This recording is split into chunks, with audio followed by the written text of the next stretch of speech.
Hi, I'm Sean from Famous Faces and Funnies. And I'm Sebastian from InvestComics.com, and this is FFFIC.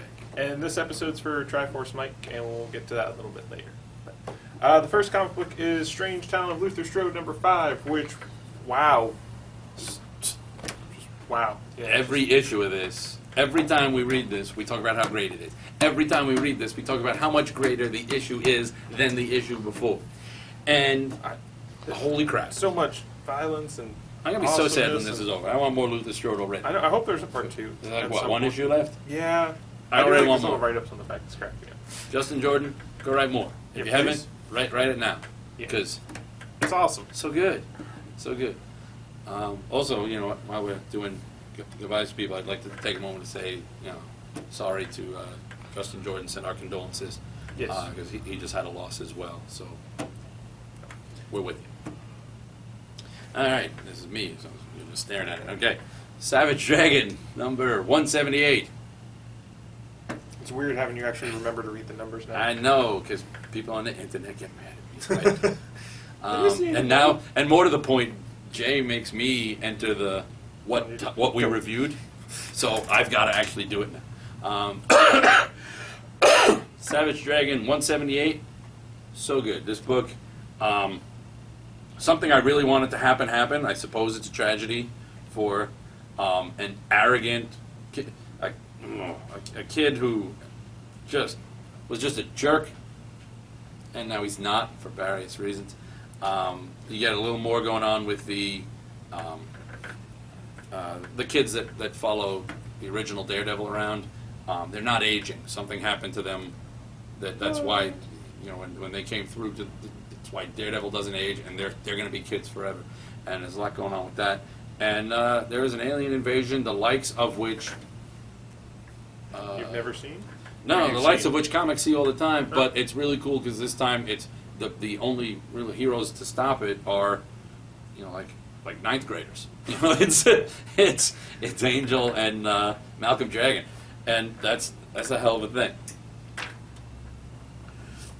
Phazer, War of the Independence crossover, number 1. Collector's premiere issue. It's a lot of stuff.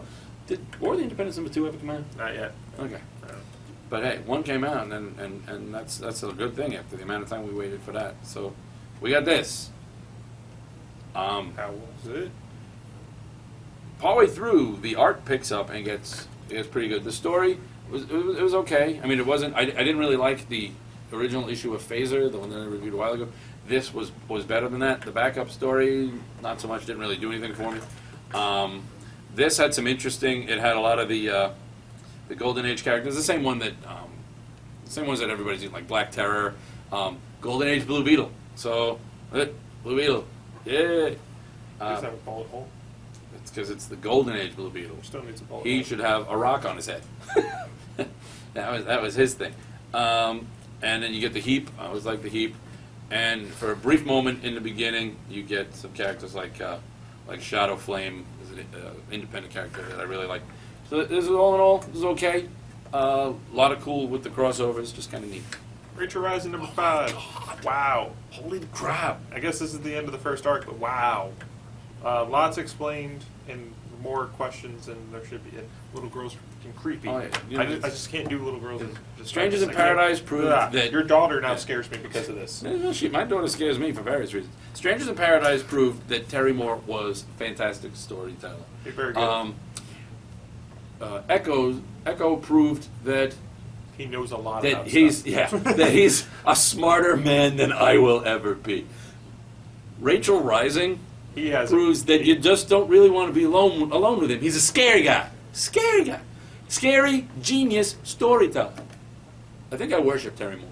I'm not 100% sure. I think I'm scared of all children. I think Terry Moore is a deity in my world. This is so good, and yeah, creepy. Children are bad. Alpha Girl, continuing with the creepy girl philosophy of comics.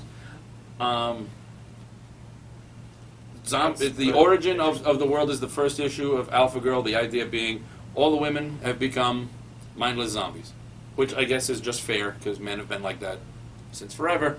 So it's really women's turn. So many jokes. But what does it is cheap cosmetics. Pheromones that just enrage them into...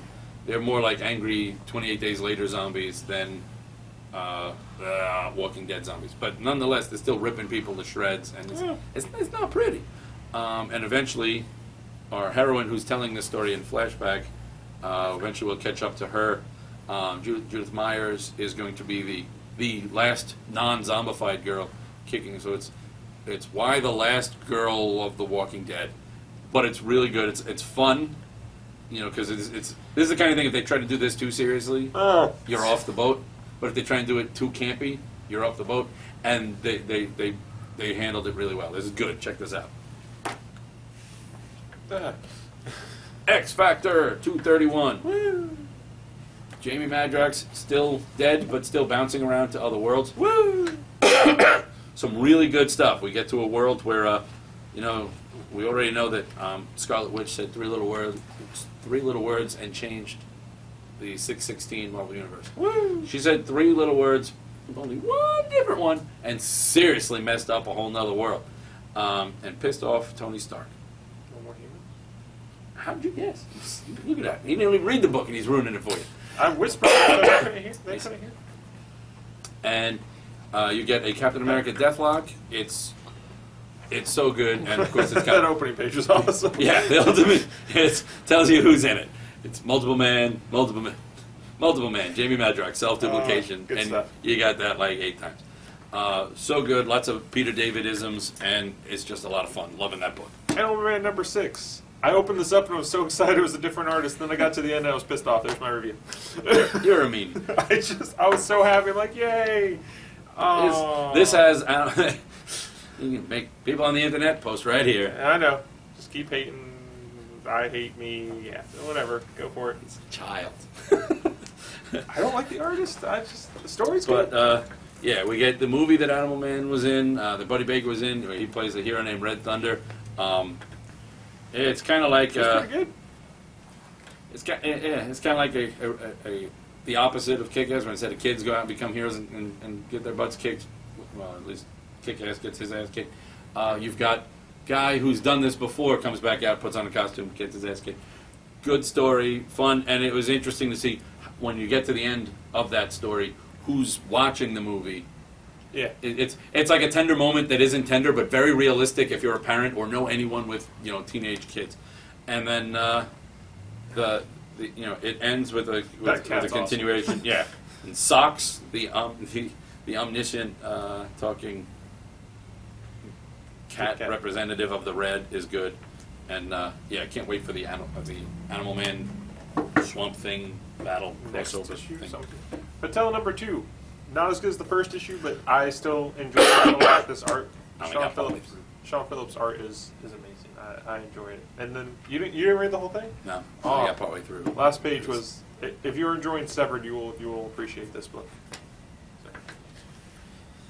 Avengers Academy. I still so good. Didn't that just oh come my out next god! week?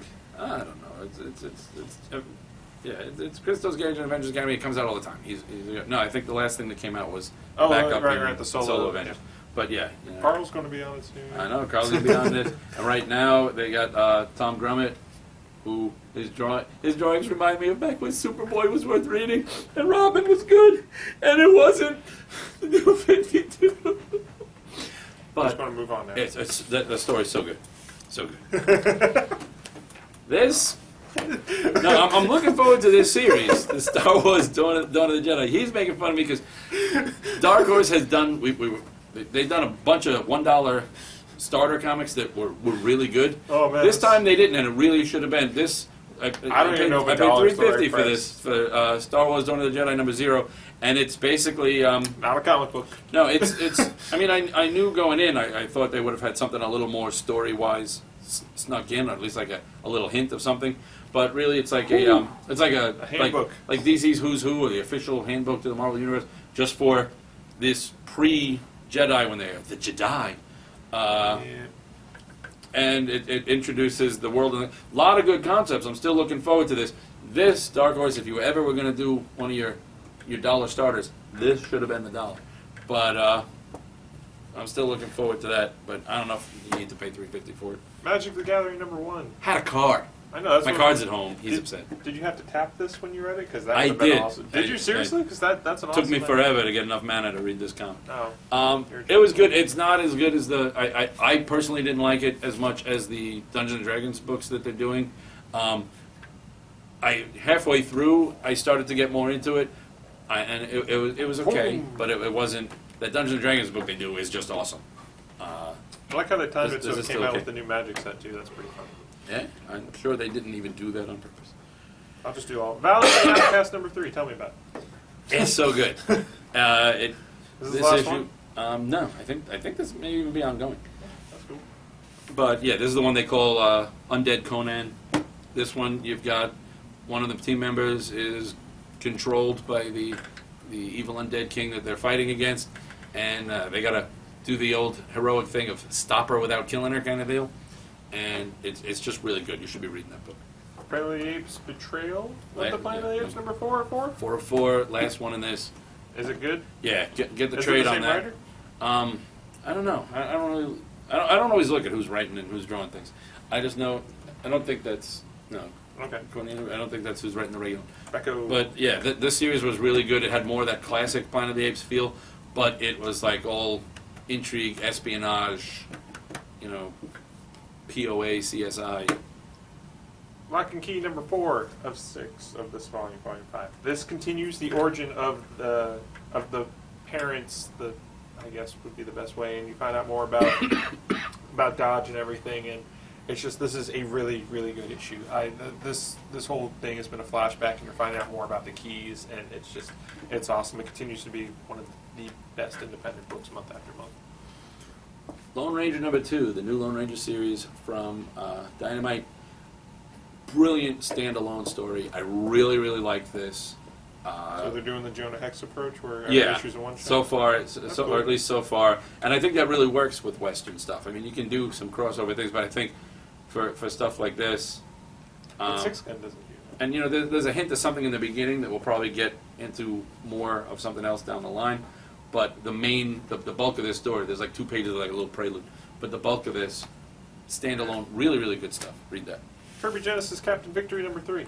Sterling Gates, so good, and I'm so glad that he was able to survive Hawken Dove's disaster. But, Irredeemable. yeah, but no, this book, I think of the I said this with #2. I think of the Kirby Genesis stuff, the Captain Victory book is my favorite. This is really it's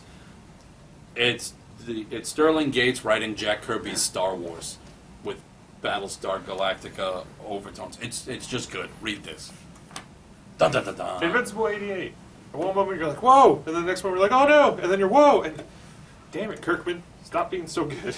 And I can't say anything because this guy reads trades, and a lot of people read Invincible trades, but it's just, oh my god.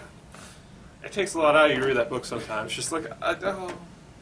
Are you trying to suggest that it is a roller coaster ride of a comic story? It's the best superhero comic book in the universe. See, I think I would die reading it in individual issues. I need the trades. 24 pages is not enough Invincible for me. I'd go through a draw. I need the next issue right now. Yeah. In keeping with adjective titles, we go from Invincible to Irredeemable. This is the... is that the end of that story, or is it a new part? It's... I don't know if they can call this the last of that. It's still got max damage in it. It's kind of winding down the crossover aspect. And we find out, wow, the heroes in this are such dicks. Even before they go crazy and kill whole planets like Plutonian. Like, Cubit is saving the world, but in the dickiest ways possible. And really, the former mass-murdering killer, Max Damage, walks away from a negotiations between Cubit and Plutonian in this because he sees it all as a sham, and they're both like dishonorable, evil little bastards. When you can make a former supervillain killer, guy who killed somebody's kid, to make a point, say, you know what, you guys are really good at that. Yeah, this is so good. These books are so good.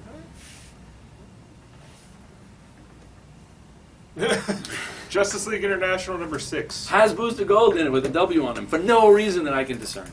He's Booster Gold.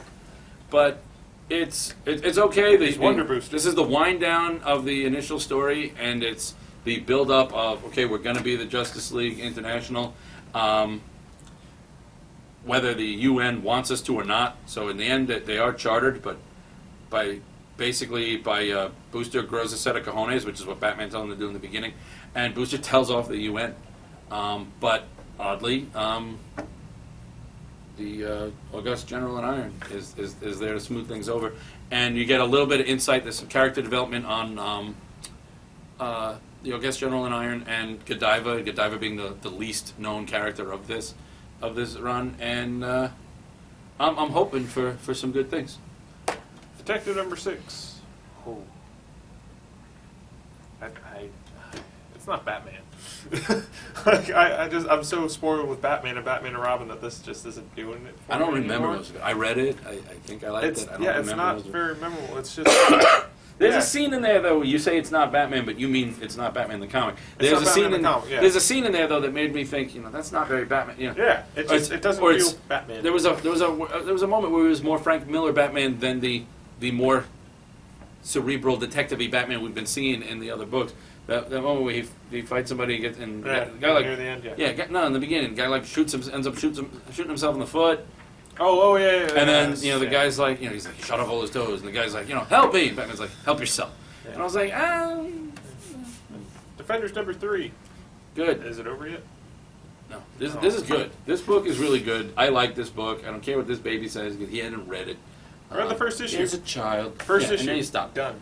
I like this book, and as much as I was saying that the little things at the bottom of the page were taking me out of the moment, this time they actually had me cracking up. It's like this. Look at this page. Look what's over here. And then, hey, that tiger is flying a spaceship. That made me laugh. But that's not even. There's one I really wanted to. Yeah. Like 4 pages in, it just says, "What if it's not just a canker sore?" Just down at the bottom. Oh my god! And that made me laugh. But the story itself, was really good, and the art. So good, it's choking up. Dodson and Dodson, it takes my breath away. Dodson and Dodson, just gorgeous to look at. Batwing number 6. My favorite Bat book. Also, Nightwing. My favorite super book. He flies. I'm gonna go with it. I'm gonna put him on a limb. He's my favorite. This story is so good. Yeah, it leads them back to Gotham as Massacre is hunting down members of the Kingdom, the African team. They realize the last 2 members are not in Africa. They got the heck out of Dodge, left the whole continent, and by bizarre coincidence, ended up in Gotham. And is going to start the tie-ins that'll lead to that, and even the Owl story. Swamp Thing number 6. It's great. It's my favorite of the dark books. Yeah. That's what they're going with still. It was sad. Love can be so complicated. There was like one point when I was reading, I was like, I feel like I missed a good issue here. Yeah. There was just some points at the early time, but Romeo and Juliet only thought they were star-crossed lovers. Until you've been an avatar of a representative of life and a representative of decay in love, you really haven't been star-crossed. Wussy kids. Green Arrow number 6. Green Arrow number 6 was okay. I've stuck with it. This was the transition period before they get their new writer, and really it's Anna Senti. I loved her on back in the day. I want to see what she does with this, so that's what I'm holding out for. This wasn't horrible, wasn't great. I say if you're not reading this already, chill out till next issue and start with Anna Senti, see what she's got in it. Boy 63. Holy the crap! I'm just going to look at it right now while he tells you. You've heard the expression "heads will roll." Heads roll all over this damn issue. Oh my god! And people, it's my. Wee Huey has a moment where stuff he's bottled up, he finally has to let out. Queen Maeve has a moment of heroism and kind of solidarity with Starlight. Apparently, if you do anything to Frenchie, the female you're up. I edited my phone. And holy crap, it's I can't imagine the last is like what, 6 issues, 7 issues left, and then this is over. Oh my god. Just hashtag oh my god. Can't OMG it. It's got to actually be oh my god with exclamation points between. Oh my god. You stay there. I'll go to Red Lantern. I hadn't read Red Lanterns in a while. I popped on this mostly because it turns out it's really the next issue I was thinking of. Guy doesn't show up till the end of this, but I know that this is the first human Earth Red Lantern. Because we got 4 Green Lanterns. We need to represent in some more. Although technically Dexter is from Earth, so he's really the second Earth Red Lantern. He's just the first human one. But yeah, this was a decent origin issue. Get a lot of different ways they have to do to demonstrate people's rage, because rage is a very personal thing as opposed to willpower. So it was good. Winter Soldier #1. Here's the thing with it. I liked Brubaker's cap when it was Steve Rogers, and then Bucky took over, and I read some of it. It was okay. Just felt like the same thing over and over again, and it feels like it's the same thing over and over again, but with Winter Soldier. I really liked Bucky as Cap. I only got halfway through this. Just something I just couldn't. I found myself not. It was good. It's just I don't. Yeah, I don't care enough for it. If you like the other, I mean, it's good. I don't know. I think maybe I just don't care about Winter Soldier. I guess I'm not a Bucky fan. Warlord of Mars number 1. This is Warlords of Mars #1, and this is Warlord of Mars Annual #1. This is what I get for trying. Warlord of Mars Annual, good, really good stuff. Warlords of Mars, interesting concept. They sent Gulliver to Mars and are telling a flashback where apparently Deja Thoris' mom met Gulliver when he was sent to Mars. I mean, it was interesting. It was different. I don't like it as much as the other Warlord stuff, and I felt the reason the way they got him to Mars seemed a tad contrived, but all in all, Green Hornet Annual #2. that was really good. I'm surprised there's a #2 of this. No. Annual what? No, that was Annual #1 was good, and this was really really good, done in one story. Really gets back to the heart of Green Hornet, where they emphasize the fact that. And Kato actually tells him, he's like, you can't just be Green Hornet. You have to put the same passion, anger, and motivation into running the newspaper that you do to fighting crime, because you have to save the city on both ends, both the in your face public end and the behind the scenes Green Hornet. And it was a really really good story. Check it out. Amazing Spider-Man 679. From what I was told about this sounds awesome, and I'm going to read this now. This story was really really good. A little 2-parter. Glimpse into the future. This is the first part. It was part 2, so I got to pick up the last issue. Yeah, last issue. This is the one. Sounds really good. With the break room of tomorrow. And yeah, it was really, really good. And you find out that sometimes it's not Spider-Man who has to save the day. It's Peter Parker. Action Comics #6. Action Comics #6. I heard it's more of a Legion story than an action. It is. I'm confused as to this Legion. It's not Paul Levitz's Legion.